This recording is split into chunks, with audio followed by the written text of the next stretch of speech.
Lo que estás a punto de escuchar no es solo una historia, es una advertencia. En 1971, la familia Perron se mudó a una casa que guardaba un oscuro secreto. No pasó mucho tiempo antes de que los gritos resonaran en las noches, objetos se movieran solos y algo los observara desde las sombras. Lo que ocurrió allí fue tan aterrador que inspiró una de las películas de terror más famosas, El Conjuro. Pero esta no es ficción. Esto realmente sucedió.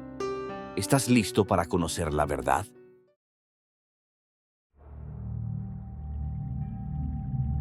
Todo comenzó en el verano de 1971, cuando Roger y Carolyn Perron, junto con sus 5 hijas, se mudaron a una antigua casa colonial en Harrisville, Rhode Island. La casa, conocida como la Granja Arnold, parecía el lugar perfecto para empezar de nuevo.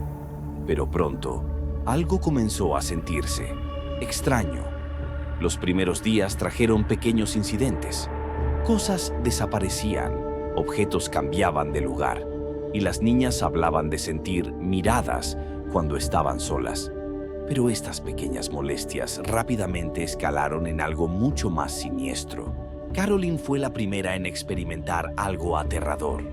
Una noche, mientras inspeccionaba el sótano, sintió un frío intenso y escuchó lo que describió como un susurro detrás de ella. Cuando se dio vuelta no había nadie, pero el aire se sentía cargado de algo que no podía explicar. Pronto, las niñas también comenzaron a experimentar fenómenos escalofriantes. Una de ellas, Cindy, aseguraba escuchar voces susurrando: «Hay 7 cadáveres en las paredes». Mientras tanto, Andrea, la mayor, afirmó haber visto a una mujer vieja de rostro pálido y ojos hundidos que la observaba desde la esquina de su habitación. Con cada día que pasaba, los eventos se volvían más agresivos. Puertas que se cerraban de golpe, olores desagradables que aparecían sin razón y, lo más espeluznante, ataques físicos. Carolyn despertó una noche con moretones en su cuerpo, como si algo la hubiera sujetado con fuerza mientras dormía.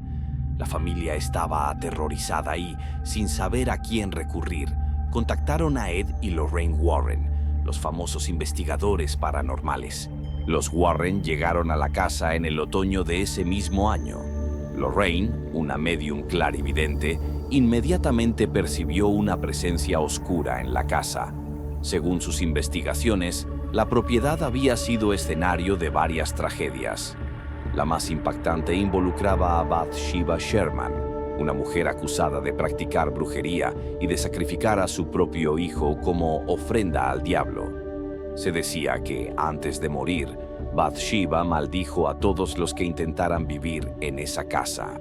Los Warren comenzaron una serie de sesiones para tratar de comprender qué estaba ocurriendo y liberar a la familia de estas fuerzas malignas.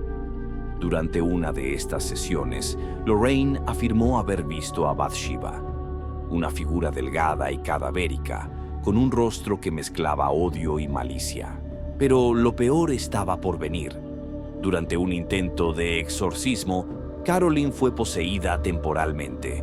Sus hijas describieron con horror cómo su madre habló con una voz que no era la suya y cómo su cuerpo se torció de formas imposibles.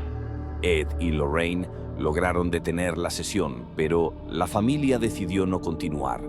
Temían que intentar luchar contra la entidad solo la hiciera más fuerte.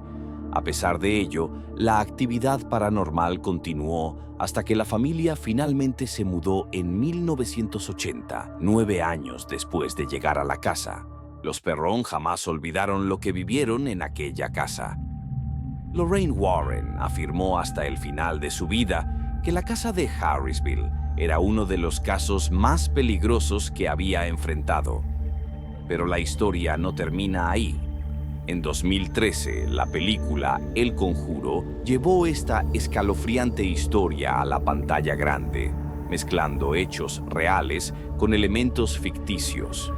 Lo que muchos no saben es que gran parte de lo que ocurre en el filme fue contado directamente por los Perron y los Warren. Si te gustan las historias como esta, suscríbete a Espectros de la Mente. Déjame un comentario. ¿Crees en estas historias?